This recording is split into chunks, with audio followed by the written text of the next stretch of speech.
And I think that's the dangerous part for a lot of people is they get used to it. They get used to being on 6 hours of sleep. And I think there's a culture, especially in other countries like America, and that's a very hardworking culture. You wear that as a badge of honor, and it can be I'll sleep when I'm dead. But that sleeping when dead can happen a lot quicker very soon if you are sleep deprived for a period of time.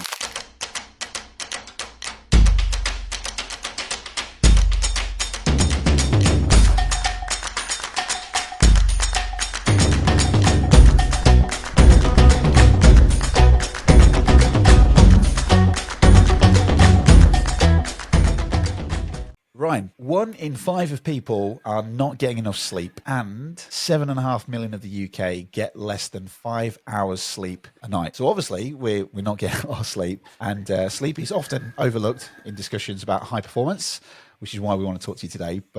And because this podcast is about how to unlock the best version of ourselves, why is sleep so crucial for unlocking our full potential? Where do you start? I mean, if you look at even just as a high performing individual making better decisions, I think one of the things that I referenced in a talk that we did was, if you imagine that you only retain 60% of what you do on a daily basis, how would that impact your life? And that's not just a hypothetical scenario either, because there was a bit of research done by a guy called Matt Walker, who is very famous in the sleep community. And what he showed was that there was people who were getting less than 6 hours of sleep a night versus people that were actually getting over the 8 were retaining 40% more information than those people that were sleeping less. So our ability to make better decisions, when we can make better judgments, all of those things are massively impacted when we don't get enough sleep, because we can think more clearly, we can focus more. All of those things, I would say, are absolutely crucial for anybody that is looking to perform at that level. Outside of that as well, if you look at the productivity cost, not just to the UK economy but to those individuals as well, it's crazy. It's absolutely massive.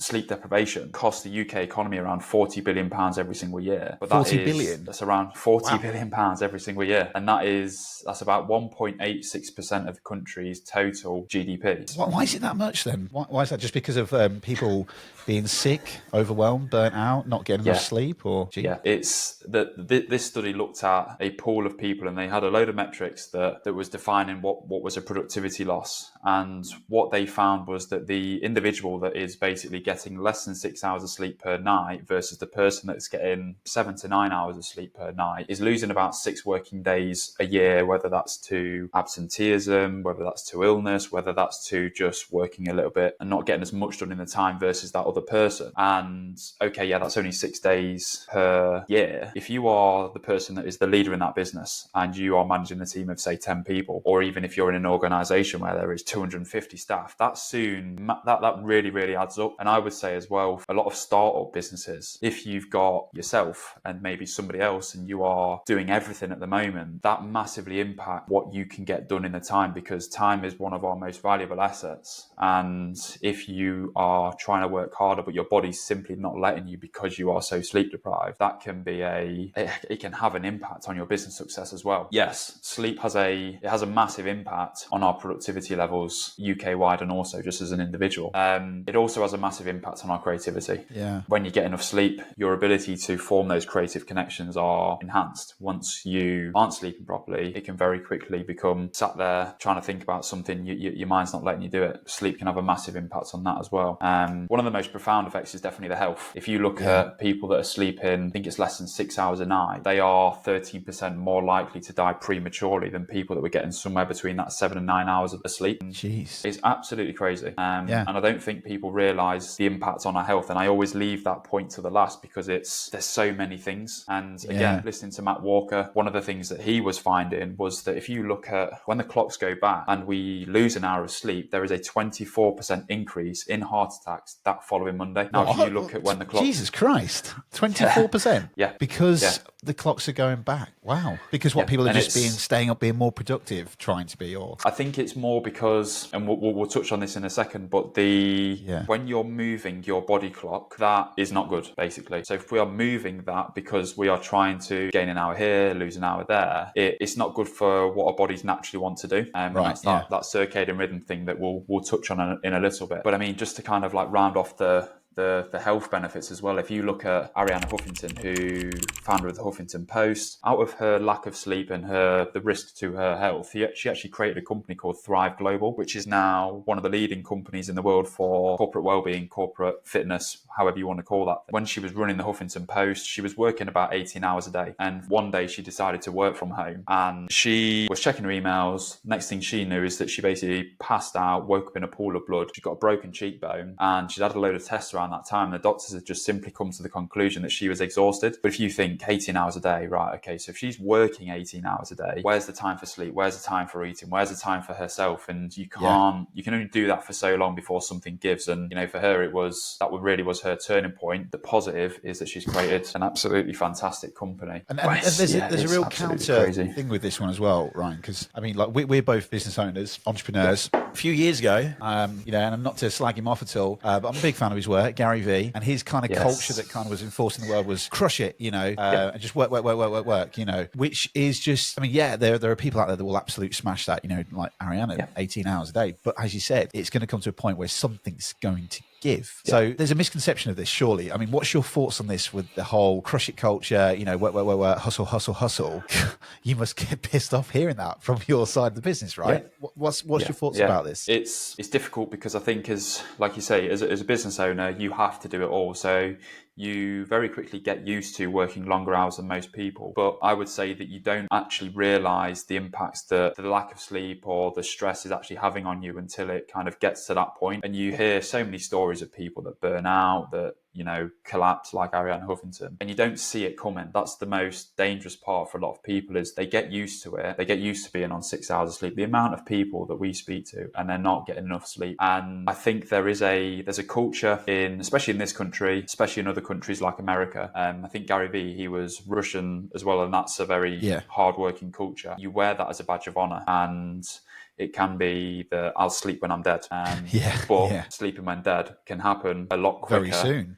If you are sleep deprived for a period of time. So I think for people that think they can push through, taking that one step back to go 20 forward is definitely where prioritizing your sleep and prioritizing yourself comes in, because your sleep, your health, you're the foundation of you bringing your best work into absolutely everything. If you want to be better in your business, you have to prioritize yourself, your sleep, your health, your nutrition, your stress management, all of those things. If you want to bring your best to your family life outside of your business, you have to have the energy to be able to do those things. And your energy comes from sleeping, nutrition, exercise, all of those things that we go through and obviously we speak about as well. So it's coming away from that and being okay with the fact that, I am going to take that nap at this time so that I can be better here. Yeah. You know what? Here's a great example of this. Like probably 10 years ago, I'm a millennial. So, grew up in the internet age. I would spend hours and hours, playing my games, being on my computer, working 2 hours. And that was fine as a kid, right? Teenager, because my circadian rhythm, which we'll talk about, wasn't matured yet. Hormones are kicking in and all that, right?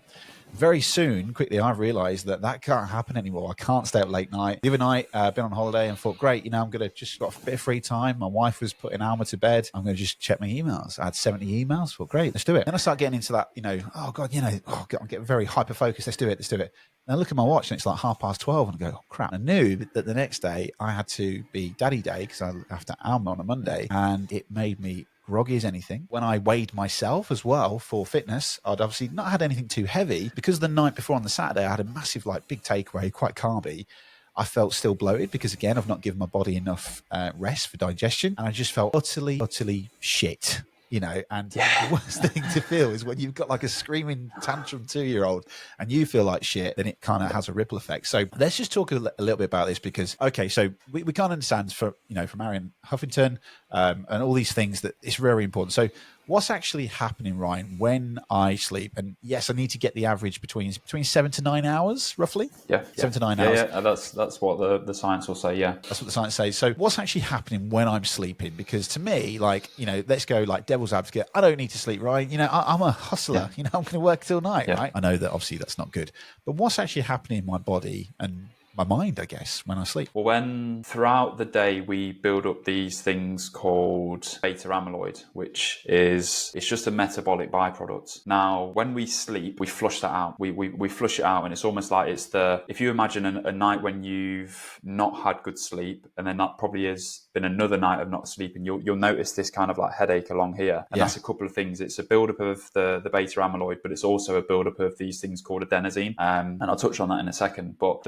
in the most simplest form, when you're sleeping, you're resting, you are recovering, you are able to flush out all those things that build up in our bodies, so that you can wake up with the energy level, feeling rested, feeling rejuvenated, so that you can have the energy level to do all of those things that need to happen in a day. Going through every single part of that sleep cycle allows those things to happen as well. It can decrease your risk of injury as well. The amount of times when we've worked with somebody and their sleep's been poor and then they're wondering why the back's going or the knee's going, it's really just the foundation of your recovery and your health. Being able to flush out that beta amyloid is really, really important, because there is a link between the beta amyloid, which becomes plaque if it's not flushed out, and Alzheimer's disease as well. So you mentioned this when I first met you both. Sorry to interrupt you. Yeah. And I was like, wow, this is a huge link for people developing, because of that's scary. That really scary, because I'm not thinking about that right now. Right, as a middle 35, level 35. Yay.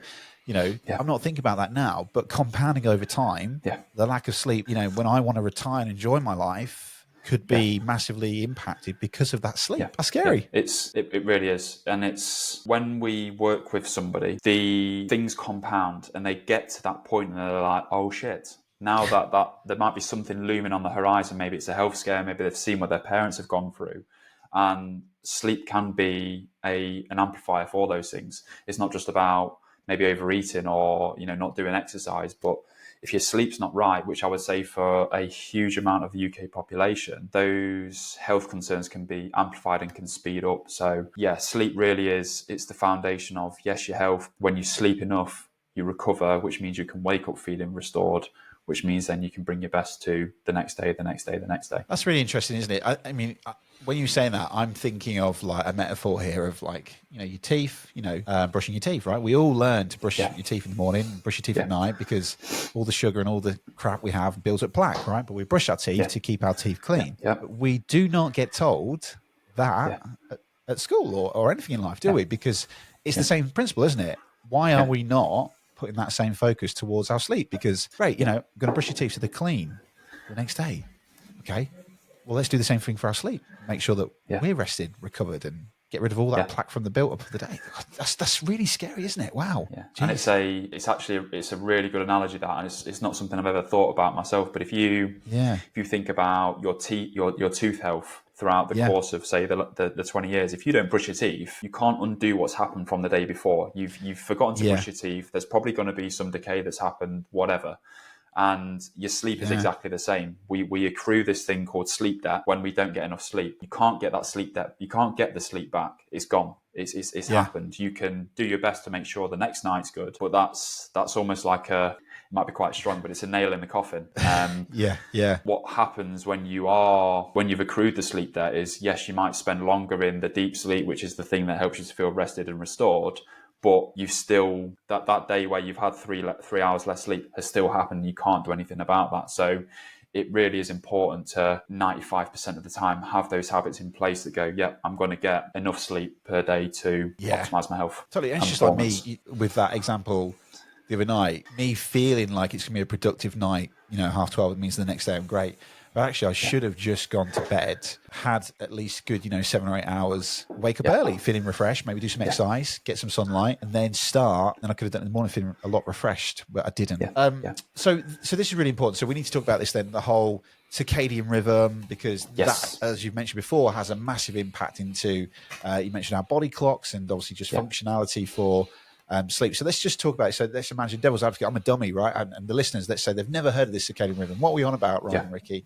Tell us about this circadian rhythm and how can we align it better to improve our sleep? Yeah. Well, it's basically your body's internal clock. It's what your body wants to do at different points in the day, and we've all got one. It's a product of thousands of years of evolutions. It's when you want to produce hormones. It's when you're going to feel awake. It's when you're going to feel sleepy. It's all of those things that happen to us throughout the day.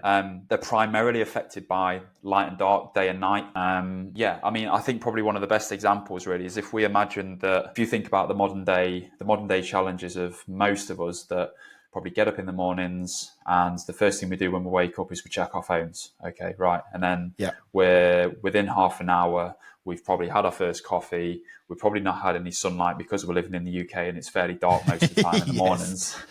Until next week, hopefully, when the clocks go forward. Until next week, yeah. And then if you think about that day, we've woken up, we've been on a phone, we've probably had our first coffee, we've had breakfast, and we might be already on the way to work or we're on the train checking emails.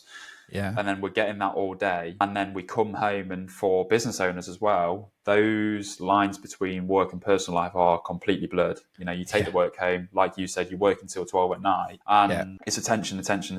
And we need to be able to switch off from that because we haven't evolved to live with those modern day challenges. It's an overly simple example, but if you think about the modern day challenges for most people, if you think about somebody that lives on an island, and if they're on that island, they don't have a phone, they don't have any technology, and they're just going to live in touch with nature. And you would wake up with the sunrise. You probably wake up to the sunrise with probably the birds or maybe like the crashing waves. And you're going to go to the toilet and you're starting your day in a more natural way. You're not rushing out the door with a coffee before you've even, had chance to kind of come around, and you're not responding to emails. And it's the same when it comes to the evening as well. As soon as it starts to get the sunset, if you was on your island, you're probably just going to look up at the stars. You're probably going to have a campfire, have something to eat, and then you're just going to doze off in a really natural way. And I think the point I'm making about our circadian rhythm is it's this thing that happened 200,000 years ago when we was tribal hunters and gatherers, and we've tried to come away from it with artificial light, emails at all hours, all of those things, and we can't cope with it as human beings. So if we can better align to this circadian rhythm, and it doesn't need to be stupidly complex, we can improve the quality of our recovery and of the quality of our sleep as well. That's a really interesting point there, that we all want to sleep, we all want to improve our sleep, but this modern world that we are in is not built for that. And I was just thinking about the example, people working in London. I mean, you go on a tube, right, and no one talks to each other because they're just all on their phones like this, right? I did see something as well about apparently evolution. One day people will be hunched like this because we're just looking at our phones. We'll have like claw-like fingers because of how big the iPhone will be, and you have to stretch your fingers. You're in dark tunnels, you're in offices, especially in the UK, dark mornings, commuting, dark night. You don't get to see a lot of light at all, do you? And that's a massive thing. So that's really scary. So this modern world is not built for this circadian rhythm. However, but there are things, isn't there, that we can do to help better align. And one thing that, I'm not going to spoil it because you told me when I saw you speak, and I was like, oh, right, okay. Now my wife takes the piss out of me this now, because when it's time for me to wake up, she goes, Rick, curtains are open, get some sunlight in your eyes. I'm like, fuck off. That's it. Yes, but So let's talk about some of these strategies, how we can better align this, because yes, the modern world is going to continue, right? We know that. We're all probably addicted to dopamine things to our phones, but there are habits and some strategies we can do. So tell us a little bit about these common strategies to better align our circadian rhythm. Yeah. And honestly, a lot of the things that we speak about, a lot of the things that people aren't doing, they're not rocket science. They're things that we've come away from in this modern day world and got used to. Align better to your circadian rhythm, you've touched on it as well, Ricky, is the first thing in the morning is just open the curtains, get some sunlight into your eyes. When you are sleeping, we are producing the sleepy hormone melatonin, which happens when we're in darkness. And that's just, it helps you to sleep. As soon as you wake up in the mornings, if you open the curtains, get some daylight into your eye, the daylight is blue light. The blue light produces the hormone serotonin, which makes you feel awake and alert. And I personally get up at about 4:30 in the morning. I very rarely am waking up with sunlight. There is a small window in summer for about a month where we've got 4:15 in the morning sunrise, and I'm like absolutely buzzing. When that happens, speaking from somebody that probably spends 9.5 months in darkness first thing in the morning, that month where I am in sunlight is absolutely incredible. Your mood, your energy levels, it is honestly one of the most perfect ways you can start your day. To take that one step further as well, as soon as you've woken up, you've opened your curtains, if you are then thinking about having breakfast, at an absolute minimum, have it near a window so that we're getting some of the light into our eyes. Nice. I would Yeah. say get outside, have your coffee outside, have your breakfast outside, and just start your day in a more natural way. So Yeah. the Is that sunlight is right? a super powerful thing. I was just going to say, sorry, is there something I read, and I don't know if this is related or not, but I heard something about, I don't know what the link is to our bodies or not, about getting your feet on grass. There's Yeah, something yeah. about, is it a neutral reading It's or whatever it is? we've tried it. I'll probably end up butchering the science a little bit, but it's this thing called like grounding, and Yes, yeah, it's meant to be around kind of like the magnetic pull of the earth, and then this produces that's right. X, Y, and Z benefits. I'm not too sure what the benefits are, but Nick did it, and Yeah. he was having his protein shake off the back of training outside, completely on soil, and he said he felt different. He felt better for it. Wow. So yeah, I think for anybody that's thinking of doing that, give it a go and just try it. Interesting. It feels a little bit hippy dippy woo woo, but just give it a try. Give it a try. Well, just to go back on one thing as well, obviously there'll be people listening to this that goes, I get that, Ryan, but it's like winter when I'm listening to this, so there's no sunlight. So what do you do if you wake up at 4:30, pitch black, it's January? Yeah. What are you doing there if you can't get sunlight in your eyes at 4:30? So I have a different alarm clock, and rather than you think about most people that wake up and it's the loud iPhone alarm that makes you gives you and your partner a heart attack, or you snooze it and then it's like fuck off. Getting it's this thing called a dawn wake simulator. It's a different alarm clock, and it's a mini sunrise in your bedroom. Yep. Love it. So I would say getting one of those is really, really important if you are somebody like me that can't get sunlight first thing in the morning. And it's not, the absolute best for us, but just having some artificial light coming in, because it's better than nothing.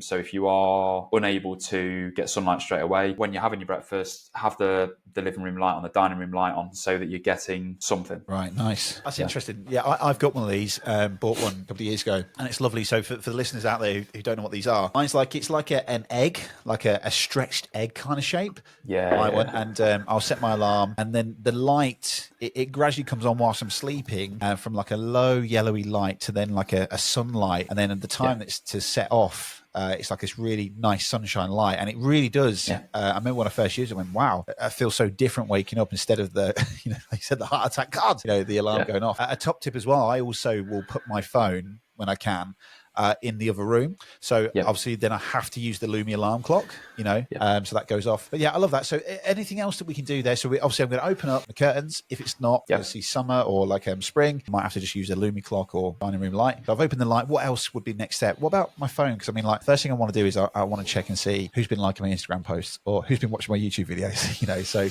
what about my phone?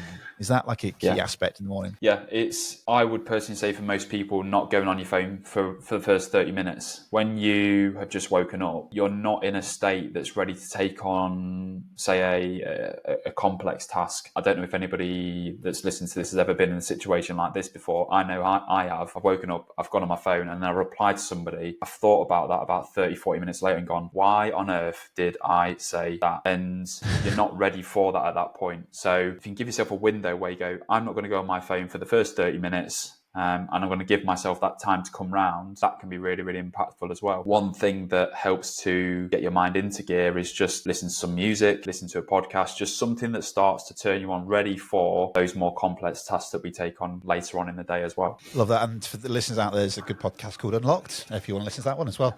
A little plug there. So just to recap on that point as well, because if we just scoot back to, let's go to the night before, right? Great, this, I'm going to wake up, I'm going to go do this tomorrow, or all the listeners go do this tomorrow. We're going to either have a Lumi clock or, not use the alarm clock. We'll get waken up, we'll open the curtains, we'll get some sunlight, try and go outside, not look at our phone for the first bit. Let's just recap a bit then to the night before, because then, I want to get into the right routine. And so what would be top tips then getting to sleep? Because I'm wired up, I'm this busy entrepreneur. I'm thinking about all these things as well as, life, mental health, my daughter, prepping her for nursery. How do I rest and get myself into a state that I can naturally fall asleep rather than on my phone. Yeah, that's it. And it is the one thing that's come through more and more over this last month for us is you need to set clear boundaries, because if you don't have the yes and the no in place, then all the rest of the things can't happen, because you're not going to bring yourself to the best. You're not going to bring your best to everything else. You're absolutely right. The circadian rhythm isn't just what you do when you wake up. It's also how do you set yourself up for success so you can get a good night's sleep. What can you do to make sure the quality of that is really good? There's a million and one things. I'll probably just riff loads of them off. Don't eat too close to bed. Give yourself 3 or 4 hours, because if you're having a massive meal before you plan to go to sleep, your body's just going to be interested in trying to get that digested, and that isn't going to help you sleep. Thinking so is that about 3 or 4 room, hours before you go to bed? Yeah, Stop eating. yeah. Okay, cool. Yeah. So no snacks And on the sofa no. watching Netflix. Okay, nothing. Yeah. Yeah, and everybody's going to be different. It's what we found to work and what we found to work with other clients as well. You might be okay with 2 hours, but we need to test it. I would say 3 hours for most people is great. If you can do it a little bit earlier, then great. If you can do it later, great. But you need to test that for yourself, because like I say, everybody's really different. When it comes to bedroom, they have become this multifunctional entertainment center for a lot of people. You've got TVs, you've got laptops, you've got what is it? And the purpose of a bedroom is quite simply to sleep. It's nothing else. People even take this one step further, and they have a room where they would actually have sex with a partner and then come back in, because the bed is for sleeping and that's it. Wow.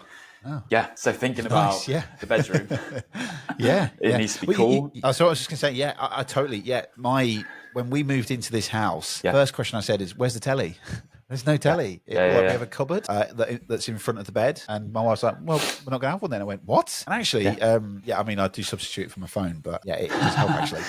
But anyway, so let's talk about this temperature then. It has to be cool? Has to be cool. We need to start thinking about the bedroom as a bit of a sanctuary. It needs to be cool, it needs to be dark, it needs to be quiet. The most optimal temperature we want to be looking for is about 18 degrees. To make that happen, you could take it to one step further and go, I'm going to get a thermometer and I'm going to track 18 degrees for the people that are really, really interested in being at the optimal level. For most people, they're going to know when they're too hot, they're going to know when they're too cold. So I would say if it's cold, keep the window shut, have more layers on. The other thing you can do is you can have a warm shower before you plan to sleep, which can raise your body temperature, helps you to fall off to sleep. I do this and it is so powerful, especially when you've been out networking late at night or you've been having a business meeting, because it's almost like washing away the day as well. And on the flip side, if it is warm, window on the latch, less layers, have a cold shower. All those things can help to get you set up for success, a successful night of sleep. When it comes to quiet, what I personally use and what we recommend to clients is getting some earplugs. Now I've been using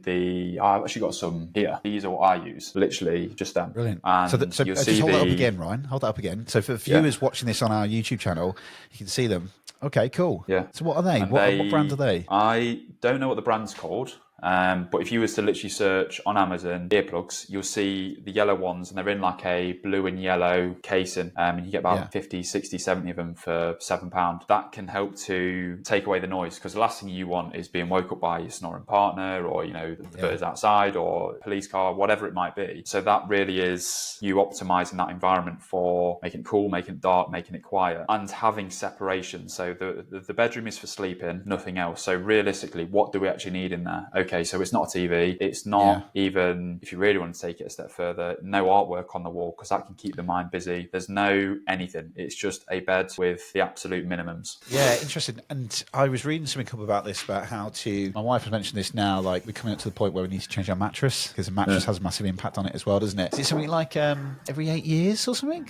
I don't know, or something? Because you can flip it up, really can't you? interesting. I think you can flip them over halfway through its time. Yeah. I don't know if we went through this particular bit when we was doing the talk, but we go through this, and a lot of the mattress companies will say you need to change your mattress every 8 years, you need to have this kind of mattress, you need the most pocket springs, you need this one, it's £2,000. It's like, right, okay, what mattress do I actually need? And it's different for every single person. If you typed in, there's a way that you can measure the right mattress for you, and it involves getting into the fetal position and making sure that your spine is completely neutral, so neutral alignment, so just completely straight when you're sleeping. That's how you know the mattress is right for you. When you see people that have got 3 or 4 pillows, and then you're looking at the spine going, it's like it's curved like this because they've got so many pillows. That's no good. So the best mattress is one that means that you're completely straight throughout the whole of the night. So that could be a £400 mattress. It could be a £4,000 mattress. You just need to test it. In terms of how often it is. I think about babies when they sleep. Yeah.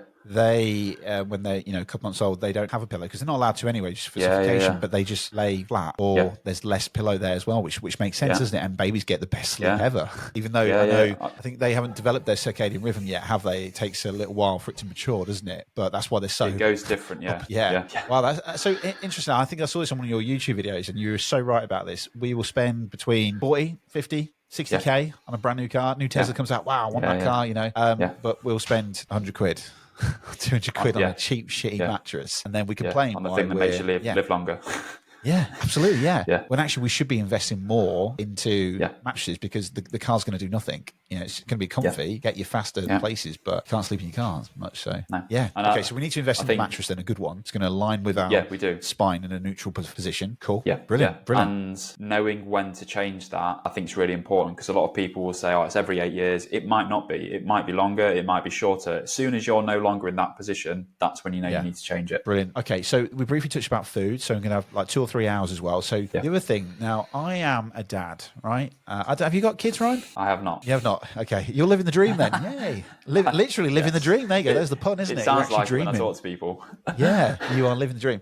So obviously, as parents, and I fell into this trap last year. I mentioned this on another episode where in January 2022, I went to hospital with these severe headaches that lasted for like 3 or 4 days. Worst migraine feeling I ever felt. And I developed a cluster headache, which the doctors call suicide headaches, which is like the worst medical pain you can ever face. He literally said to me, stay off the caffeine for a couple of days. Yeah. I was like, okay. And I stopped drinking Coca-Cola from that point because I was having quite a lot at that time. The vicious cycle of this, right? I'm a parent, I'm tired, so I'll drink caffeine to stay awake. What happened was I almost developed what I thought was like a stroke. It was so bad that this side of the face went really numb and I developed Bell's palsy in this side of the face. I didn't get any droopiness, but the whole side of it went numb. Couldn't eat. Well, when I ate, I couldn't feel anything. Very scary, which led me to then my personal transformation to go through personal training, right? But let's talk about this caffeine idea because first thing we do, we'll get a coffee in the morning. But throughout the day, we've seen this, right? Afternoons, the sugar crash, coming back from lunch, might get a coffee or I might get a can of Monster energy drink because I need to get through these next couple of hours at work or through the business.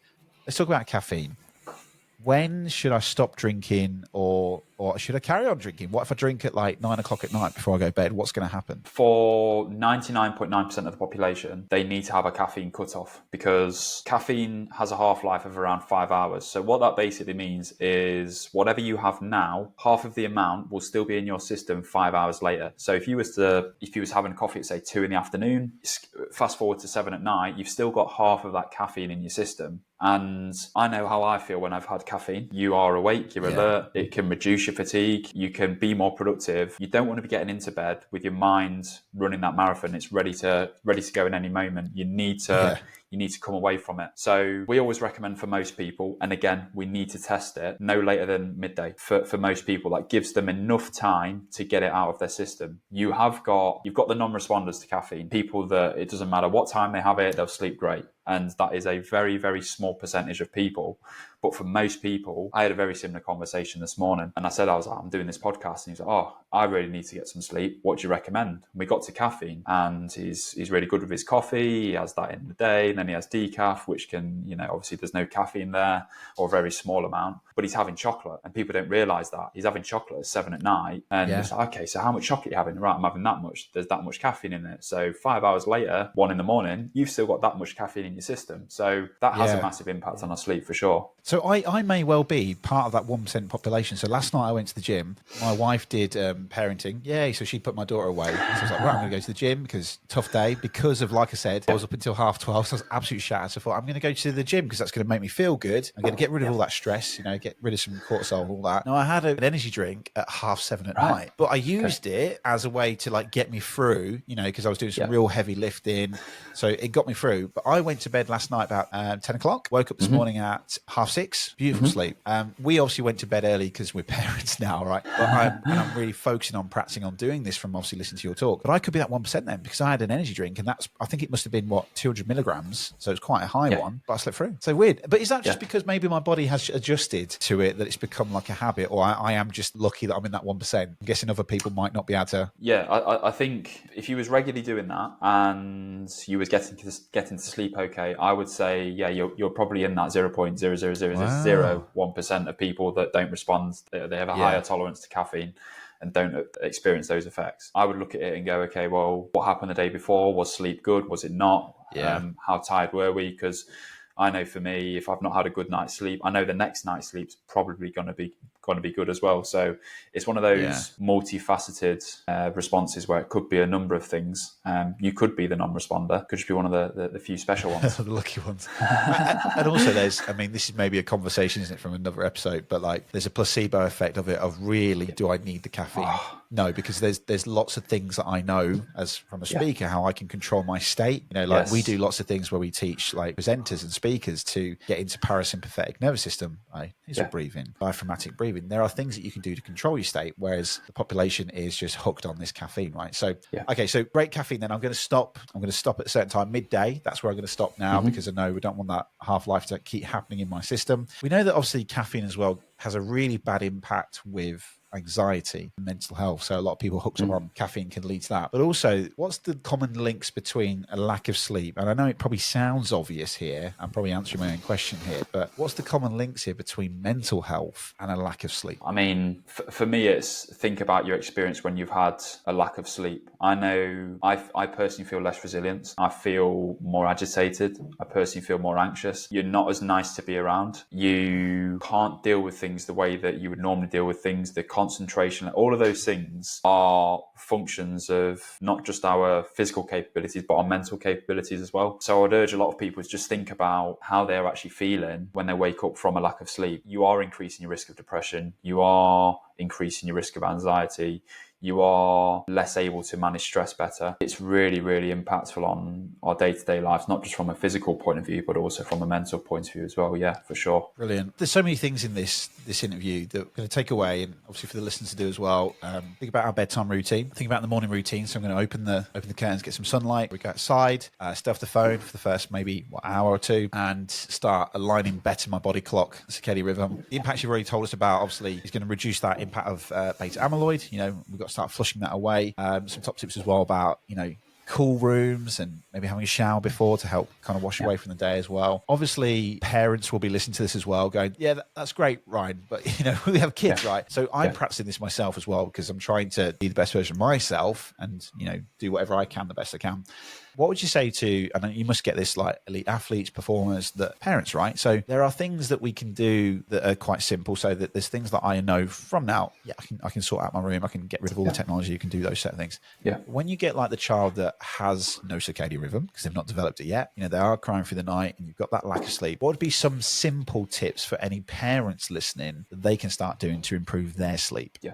I mean, you've got to look at it from what can I control, what can't I control. You can't do anything about your kid getting up at that time in the night and you having to respond to that. That is just part of being a parent. I get that. The one thing that we would always recommend is do what you can. And there's things that we've spoken about today, opening the curtains first thing in the morning, getting up at the same time, no matter how tired you are, setting your body clock. Because soon as you change the time that you're getting up, you're confusing your body and it's going, when am I going to feel sleepy? When am I going to feel awake? So regardless of the sleep that you've had, maybe because your child's kept you up, get up at the same time. If you are still tired, the one thing that we use, that we recommend to all of our clients, is have a nap. And it always gets pushback, but I don't believe that there is a person listening to this that cannot take even just 10 minutes where they close their eyes in the day to just have a little bit more rest. If you do that between 1 and 3 in the afternoon, that's most optimal. It's when you'll see the Spanish day, the siesta. That's when that still happens because there is that dip in energy and productivity for a lot of people. So that is the most optimal time to get that nap in so that you can offset the sleep you might not have had the night before. If you can't do that, 5 till 7, go for a 10-15 minute window. But you have to be careful there so that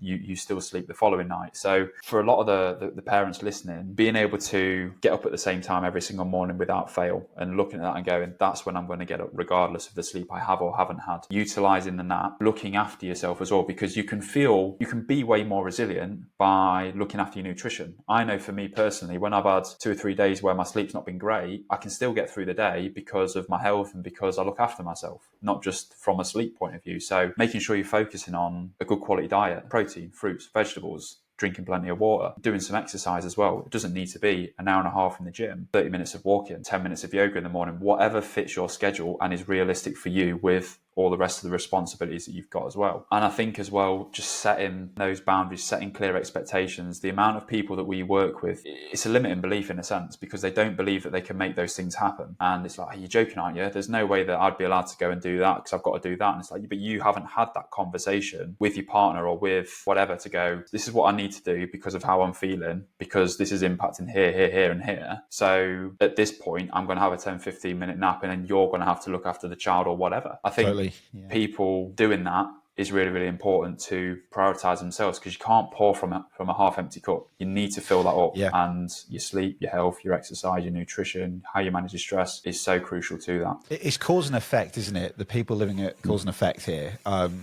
You know, as you just mentioned there, it's taking responsibility for this. You know, yes, the limitations that we have, we put on ourselves, but actually there are things we can do. So I'm thinking about that. You know, I don't know, I jokingly said this, didn't I, at the gig when you were speaking, like, what about me? I'm a parent. But like, joking aside, absolutely. I've got responsibility. I can nap, machine naps. I can still, instead of making the choice to go, oh, I feel like shit today, I'm going to have a McDonald's because it's quick and easy. No, you know what? I'll take responsibility because I know the longer term of this isn't going to benefit me. Let's have some good stuff, fruits, veg, proteins.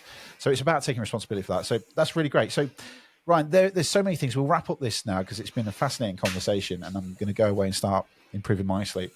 But lots of really valuable information here. What would be just one simple step that listeners or watchers of this podcast can take today to start improving their sleep? There's two common things. The caffeine that we've spoken about, definitely get that on the go, because if you're drinking too much in the day, that will have a profound impact. Setting a clear boundary when it comes to this is when I'm working and this is when I'm not working is really, really important. And when I say that, I mean coming off the phone, because the phone is one of the things that we're all on all of the time. There's something now where it's like you check your phone 1,000 times a day, and it's like, if we're checking it that much, how is that impacting everything else? So being very intentional in this is when I'm working, this is when I'm not, and not being on the phone, the TV, the laptop, the night between 60 and 90 minutes before you plan to sleep, so that you can have a good night's sleep. I would say that is something that I don't think we've touched on that is really, really important that you can do tonight. Leave the phone out of the room, and it has a profound impact on the quality of that sleep as well. Love that, mate. Thank you. Thanks for sharing this, mate. As I said, absolutely inspired from your talk, and just the benefits of it, really, of what we need to start doing to be the best version of ourselves. You know, if I want to carry on this journey of unlocking the best version of ourselves so I can be a better speaker, a better coach, a better presenter, then I need to work on that. Ryan, if people want to find out about you and Nick and your company's called Unstoppabl, but if they want to find out more about you, where can they go? Yeah, a couple of places I think are where we're most prevalent. If you go to our website, which is unstoppabl.com, and that is unstoppable without the E, you'll find so much content on there. We're pushing out so many blogs on there that will be very, very helpful for your listeners that want to be better. And also find us on LinkedIn, Ryan Snell, Snell, and Nick Johnston Davis, and we are putting a piece of content out there every single day that is, again, it's about health, it's about high performance, it's about being better and bringing your best into whatever that is, and reaching your full potential. So yeah, that those would be the two places I think you can get some more value from us. Yeah, I'd highly recommend your YouTube channel as well. I love your videos, especially the for sure, running. I was watching a lot of the recovery for running as well, so lots of good stuff about fitness as well. So Ryan, thank you so much for coming on the Unlock podcast, and best wishes to you, Nick, for a great year. Yeah, thanks, mate. Cheers. Yeah, cheers, Ricky. Thank you for having us.